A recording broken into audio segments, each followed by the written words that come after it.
दोस्तों नमस्कार, कैसे हैं आप सभी लोग। देख रहे हैं पिछड़ा दलित आबाद पीडी वॉइस। आज इस समय मानसून सत्र चल रहा है, चाहे लोकसभा हो चाहे विधानसभा हो। विधानसभा आज प्रारंभ हुआ उत्तर प्रदेश में और मानसून सत्र सदन में, लोकसभा सदन में चल रहा है। आज देश के विपक्ष नेता, प्रतिपक्ष नेता राहुल गांधी जी जब सदन में जाते हैं तो सबसे पहले बाहर देखते हैं कि एक कमरे के अंदर मीडिया, जो चौथा पिलर है हमारा लोकतंत्र का चौथा पिलर है, इसको बंद किया गया। उनसे मिलते हैं। इसके बाद सदन में ये खड़े होते हैं तो उन्होंने बजट पे जो बात की कि मध्यम वर्ग, जिसको हमारा अगला और पिछड़े के बीच की जो खाई है उस पर बात करते हैं। और उन्होंने स्पष्ट तरीके से खुलकर कहा है कि ये सरकार सिर्फ 5% लोगों के लिए काम कर रही है, 95% लोगों को इग्नोर कर रही है। और उस किसानों की बात, मीडिया की बात, नौजवानों की बात, ओबीसी SC ST बजट में 20 लोग अधिकारियों ने जो बजट बनाया है, इसमें उन्होंने पूछा, सरकार से पूछा कि कितने ओबीसी अधिकारी थे, कितने SC थे, कितने ST थे, कितने माइनॉरिटी थे, कितने आदिवासी थे। दूसरे हमारे चंद्रशेखर आज़ाद जी भी खड़े होते हैं। ये दोनों नेता जातिवाद जनगणना को लेकर विवाद तरीके से बोल रहे हैं कि अगर देश में सामाजिक न्याय, सबको समान बंटवारा करना है तो सबसे पहले जातिवाद जनगणना कराई जाए। बीजेपी इससे क्यों एतराज़ करती है, क्यों नफरत करती है जातिवाद जनगणना के लिए, क्यों पीछे हट रही है? इसका रीज़न क्या है? पीछे मुद्दे पर पीछे हट रही है तो बीजेपी का नारा जो है सबका साथ सबका विकास, उसका सीधा उद्देश्य है सबका साथ सवर्णों का विकास। सुनिए हमारे जिन सेंटर्स पे ये परीक्षा हुई उन सेंटर्स का इंफ्रास्ट्रक्चर क्या था, क्या मंत्री जी ने जानकारी की थी इस बात की? ओके। अध्यक्ष महोदय, मेरे आपके माध्यम से एक ही निवेदन है कि बिना ये मंत्री जी रहेंगे तो न्याय नहीं मिलेगा बच्चों को। अध्यक्ष महोदय, ये जो बजट का जो हलवा है सर, ये बट रहा है। और इस फोटो में सर मुझे एक ओबीसी अफसर नहीं दिख रहा, एक आदिवासी अफसर नहीं दिख रहा, एक दलित अफसर नहीं दिख रहा मुझे। ये हो क्या रहा है सर? सर देश का हलवा बट रहा है सर, और इसमें 73% का एक है ही नहीं। सर ये आप लोग हलवा खा रहे हो और बाकी देश को हलवा मिल ही नहीं रहा है। ठीक है सर, 20 अफसरों ने बजट को तैयार किया, हमने पता लगाया है। उनके नाम मेरे पास है, अगर आप नाम चाहते मैं दे दूंगा। 20 अफसरों ने हिंदुस्तान का बजट तैयार किया है। मतलब हिंदुस्तान का जो हलवा है 20 लोगों ने बांटने का काम किया है। अब स्पीकर सर, उन 20 लोगों में से 90% लोगों में से 90% लोगों में से सिर्फ 2 हैं, एक माइनॉरिटी और एक ओबीसी। और इस फोटो में एक भी नहीं है। मतलब फोटो में आपने पीछे कर दिया, वो भी पीछे चल गया। फोटो में तो आने नहीं दिया आपने, कोई नहीं आ सकता। और मैं चाहता था कि बजट में जाति जनगणना की बात उठे, जो पूरा देश चाहता है। 90% हिंदुस्तान जाति, 95% जाति जनगणना चाहता है। कौन चाहते हैं? दलित चाहते हैं, आदिवासी चाहते हैं, पिछड़ा वर्ग चाहता है, गरीब जनरल कास्ट के लोग चाहते हैं, माइनॉरिटी चाहते हैं, सब चाहते हैं। क्योंकि सब लोगों को यह पता लगाना है कि हमारी भागीदारी कितनी है, हमारी हिस्सेदारी कितनी है। मगर सर मैं देख रहा हूं सर, सरकार हलवा बांटती जाती है, और बांटता कौन है? वही 2-3% लोग, और बंटता किसको है? वही 2-3% लोग। और बाकी हिंदुस्तान, 90% हिंदुस्तान देख। फाइनेंस मिनिस्टर मुस्कुरा रही हैं। कमाल की बात है। ये हंसने की चीज नहीं है मैडम, ये हंसने की बात नहीं है। ये जाति जनगणना है, ये जाति जनगणना है। इससे देश बदल जाएगा।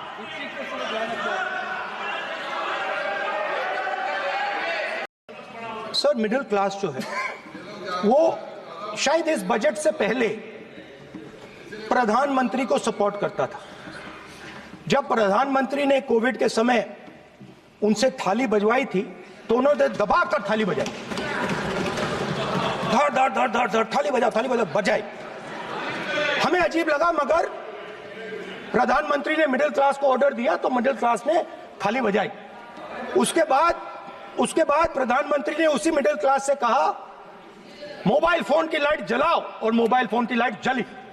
मिडिल क्लास ने, पूरे हिंदुस्तान में मिडिल क्लास ने मोबाइल फोन की लाइट जला दी। अब इस बजट में आपने उसी मिडिल क्लास के एक छुरा पीठ में मारा, दूसरा छुरा छाती में, एक इधर मारा और एक इधर मारा। इंडेक्सेशन जो आपने कैंसिल की वो पीठ में छुरा था, और जो कैपिटल गेन्स टैक्स आपने बढ़ाया वो छाती में छुरा था। आपने long term capital gains tax को 10% से 12.5% किया, यहां छाती मारी, यहां छुरी मारी, और शॉर्ट टर्म को 15 से 20% छुरी मारी। दुख की बात है, मगर इसमें एक सभी संतों, गुरुओं और महान पुरुषों को नमन करता हूं। साथ साथ मैं भारत की महान जनता का भी धन्यवाद करता हूं कि उन्होंने लोकतंत्र की रक्षा इस बार की है। सभापति महोदय, पिछले 10 सालों में सरकार की नीतियों के कारण गरीब और गरीब हुआ और अमीर हुआ है, यानी गरीबों और अमीरों के बीच फासला बढ़ गया है। सारे देश की संपत्ति को चंद अमीरों के हाथ में दे दिया गया है। ये हमारे संविधान की मंशा और समतावादी समाज के लक्ष्य के खिलाफ है। अतः हमारी नीतियां गरीबों के पक्ष में भी होनी चाहिए। जातिगत जनगणना, SC, ST, OBC यानी कि जो बहुजन समाज के लिए आज जीवन मरण का प्रश्न है, इसके बारे में कोई बात बजट में नहीं की गई है। इसके बाद जनसंख्या के अनुपात में बहुजन समाज को सभी क्षेत्रों में हिस्सेदारी मिलनी चाहिए, तभी बाबा साहब अम्बेडकर का जो सपना है समतामूलक समाज का, वो पूरा होगा। महोदय, एक ऐसा विकसित भारत है जिसमें आज भी सफाई कर्मचारी को पक्की नौकरी नहीं मिल रही है और उसको गटर में उतरने के लिए मजबूर किया जा रहा है। उनके लिए कोई अलग से बजट नहीं है। बजट बन सकता है अगर सरकार चाहे। SC, ST को जो सब प्लान मिलता था, SPC का जो पैसा मिलता था, वो बजट से हटा दिया गया है। साथ साथ देश के स्तर पे आशा, आंगनबाड़ी, भोजन माता, ग्राम सेवक, PRD जवान, होमगार्डों के मानदेय में बढ़ोतरी नहीं हुई है। ऐसा कुछ भी नहीं दिख रहा है कि उनके जीवन में खुशहाली आ जाए। इनका मानदेय बढ़ना चाहिए। विधवा, वृद्धा, विकलांग पेंशन प्रत्येक महीने 500 रुपए से बढ़ाकर 5000 रुपए की जानी चाहिए, क्योंकि महंगाई बढ़ रही है। देश में प्रधानमंत्री जन कल्याण योजना के तहत SC, ST, OBC और मुस्लिम को कितने घर दिए गए, इसका कोई आंकड़ा सरकार के पास नहीं है। देश में इसी तरह SC, ST, OBC के लिए कितने परिवारों को शौचालय की व्यवस्था कराई गई। आज भी सिद्धार्थनगर जैसे जिले और तमाम जिले जो है वहां शौचालय की व्यवस्था नहीं है। इस पर ध्यान देना चाहिए। देश भर में SC, ST, OBC के जो रिक्त पद पड़े हुए हैं, बैकलॉग भरना चाहिए। सरकार ने कुछ नहीं कहा। ये कैसी विश्व की 5वीं अर्थव्यवस्था है जिसमें आज भी SC, ST पे अत्याचार हो रहा है, महिलाओं के साथ रेप हत्या हो रही है। NCRB का डाटा पढ़ेंगे तो खून के आंसू रोने पड़ेंगे। युवा बेरोजगार है, सड़कों पे 80 करोड़ लोगों को 5 किलो राशन में जीवन यापन करना पड़ रहा है। जो बजट SC, ST को मिलता है, मेरे दाएं तरफ जो साथी बैठे उनको बुरा लगेगा, कर्नाटक में 14,732 करोड़ रुपए इन्होंने दूसरी योजना में लगा दिए, और मध्य प्रदेश में आपने 95 करोड़ रुपए जो है दूसरे बजट में लगा दिए। हमारा जो मिलता है उसको तो मत छीनो भाई। MSP की लीगल गारंटी कोई बात नहीं हुई है। किसानों को जो 6,000 रुपए मिलते हैं उसको बढ़ा के 12,000 रुपए करना चाहिए, और फसल बीमा जो है उसका सारा प्रीमियम सरकार भरे, किसानों पर बोझ ना लगे। रिजर्वेशन प्रमोशन में लागू नहीं किया गया, पुरानी पेंशन को बहाल नहीं किया गया, इस पर चर्चा नहीं हुई। देश में मनरेगा समय न्यूनतम मजदूरी की दर 700 रुपए होनी चाहिए। समान काम समान वेतन पॉलिसी लागू होनी चाहिए। जो रसोई की चिंता करते हुए 500 रुपए प्रति सिलेंडर से ज्यादा के दाम नहीं होने चाहिए, जो महिलाओं को राहत मिल सके। बिजली के दामों में भी कमी होनी चाहिए। बेरोजगार युवाओं को 5,000 रुपए भत्ता मिलना चाहिए, जो बेरोजगार युवा जो है अपनी पढ़ाई या अपना खर्चा उठा सके। मैं अपने क्षेत्र के विषय में महोदय, सामाजिक न्याय मंत्रालय को 13,000 करोड़ रुपए दिए गए और जनजाति कार्य मंत्रालय को 13,000 करोड़ रुपए दिए, कुल 26,000 करोड़ रुपए, जो कुल बजट 48.20 लाख का लगभग 0.54% है। जबकि हमारी संख्या 25% से ज्यादा SC, ST की और बहुजन समाज की मिलाओगे तो 85% से ज्यादा है। और हमारे विकास के लिए सरकार 1% पैसा खर्च कर रही है, जो मिलना हमें चाहिए, जबकि मिलना में 25% चाहिए। ये ऊंट के मुंह में जीरा के समान है, कहावत हमने बहुत दिन सुनी थी। पिछले लंबे समय से हमारे साथ धोखा हो रहा है। लेकिन अब ये नहीं चलेगा। चंद लोगों की तराजू से देश के संसाधन नहीं बटेंगे। इस देश का बहुजन समाज बर्दाश्त नहीं करेगा। संसाधन का बंटवारा संख्या के आधार पे होगा। माननीय काशीराम साहब नारा लगाए थे, ना तो वोट हमारा राज तुम्हारा चलेगा, और आज हम कह रहे हैं ना ही वोट हमारा और नोट तुम्हारा चलेगा। इस बात का भी ध्यान जो है सरकारों को देना पड़ेगा। आपके माध्यम से सरकार से मेरी एक मांग है, सरकार इस योजना का लाभ भी अपने आप ले ले, सरह भी ले ले कि 1 लाख रुपए सालाना बहुजन समाज के अत्यंत गरीब परिवारों को दे। 10 लाख करोड़ रुपए खर्च होंगे, लेकिन इस 1 लाख रुपए की योजना से एक झटके से एक परिवार गरीबी की रेखा से ऊपर आएगा और इनके बच्चों को कुपोषण खत्म होगा, अच्छी शिक्षा मिलेगी, महिलाओं को सम्मानजनक जीवन मिलेगा और इससे वास्तव में सबका साथ सबका विकास का नारा सार्थक होगा। अगर प्रश्न ये होगा कहां से आएगा, तो उसका जवाब ये है कि जब अमीरों का 16 लाख करोड़ रुपए माफ हो सकता है, कॉर्पोरेट टैक्स का घटाकर लाखों करोड़ रुपए का चूना सरकारी खजाने को लगाया जा सकता है, पेट्रोल डीजल के दाम 10 गुना एक्साइज ड्यूटी बढ़ाई जा सकती है, तो गरीबों को सरकार पैसा क्यों नहीं दे सकती। महोदय, समय आ गया है, अब निजी क्षेत्रों में आरक्षण की व्यवस्था होनी चाहिए। SC ST OBC को निजी क्षेत्रों में आरक्षण मिलना चाहिए। और मेरी आपसे ये भी मांग है, क्योंकि अब समय की मांग है और देश तेजी से आगे बढ़ रहा है, तो मैं कहूंगा कि सरकार का जो सबका साथ सबका विकास का नारा लगभग वो असत्य महसूस होता है, क्योंकि अल्पसंख्यकों में मुसलमानों, जैनों, सिखों, बुद्धिस्टों के लिए कुछ दिख नहीं रहा, उनकी कल्याण कोई योजना नहीं है। मदरसों को जो बजट मिलता था वो कम कर दिया गया है। आर्थिक तंगी से लोग मर रहे हैं। इंटर्नशिप की बात हुई है, परमानेंट रोजगार नहीं है। और दिल्ली में क्या हुआ बच्चों के साथ कल, उनकी सुरक्षा की जिम्मेदारी क्या है? वो आए तो बनने थे IAS IPS और बन क्या गए, लाशें बन के गए। यहाँ से कोई ध्यान नहीं दे रहा है, किसी की नजर नहीं है। साथ साथ मैं आपसे ये भी आग्रह करूंगा कि हम ग्रामीण क्षेत्रों से आए लोग देश से बड़ा प्रेम करते हैं और हम ये महसूस करते हैं कि सरकारें हमें सुनेंगी, सरकारें हमारे बारे में सोचेंगी। लेकिन ऐसा महसूस हो जाता है आजादी के 75 साल बाद, और जिसको अमृत काल कहा जा रहा है, आज भी SC ST OBC के लोगों पर अत्याचार हो रहा है। अभी 2 दिन पहले गोली से उड़ा दिया गया गाजियाबाद में, और राजस्थान में गर्दन काट दी गई। ये घटनाएं देख कर डर लगता है, घर से निकलते हुए भी कि आने घर वापस लौटेंगे नहीं लौटेंगे।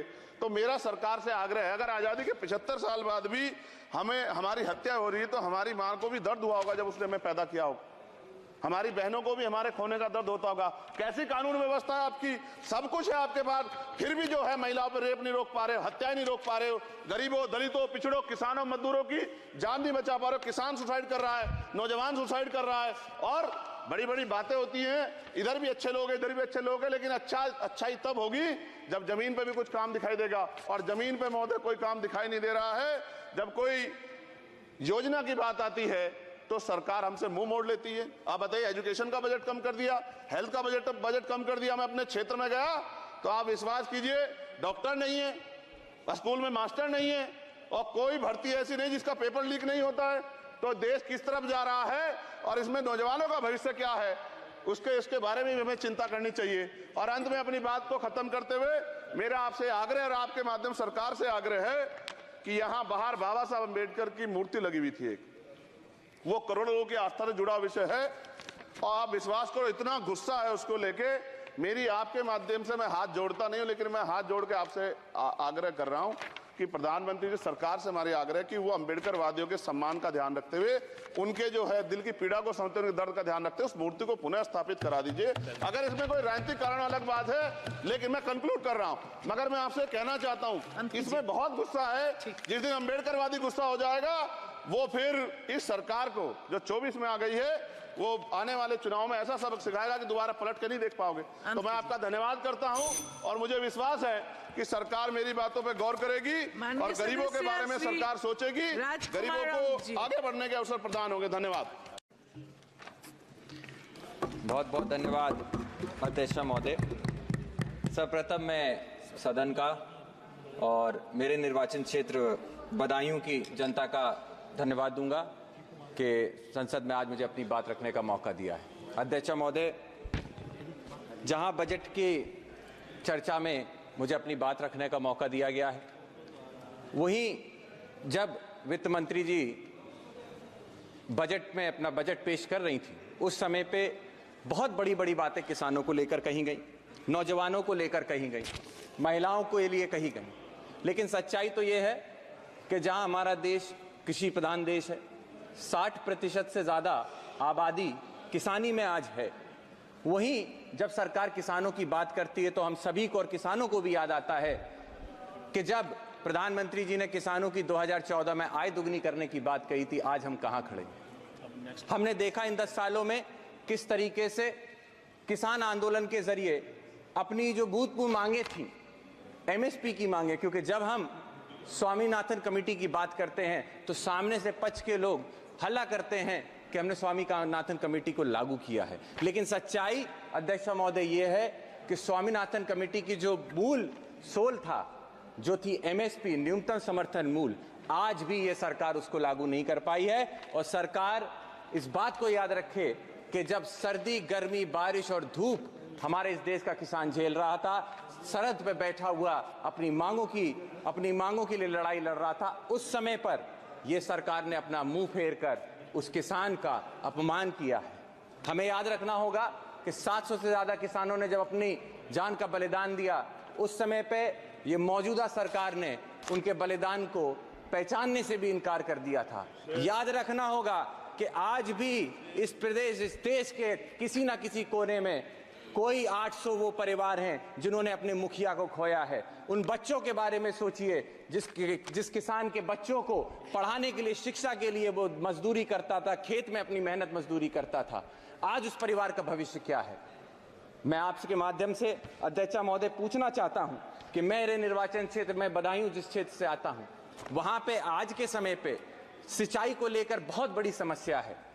जहां बदायूं के पास 2 नदियां बहती हैं, लेकिन उसके बाद भी उन नदियों से सिंचाई के लिए कोई भी कनेक्टिविटी नहीं है।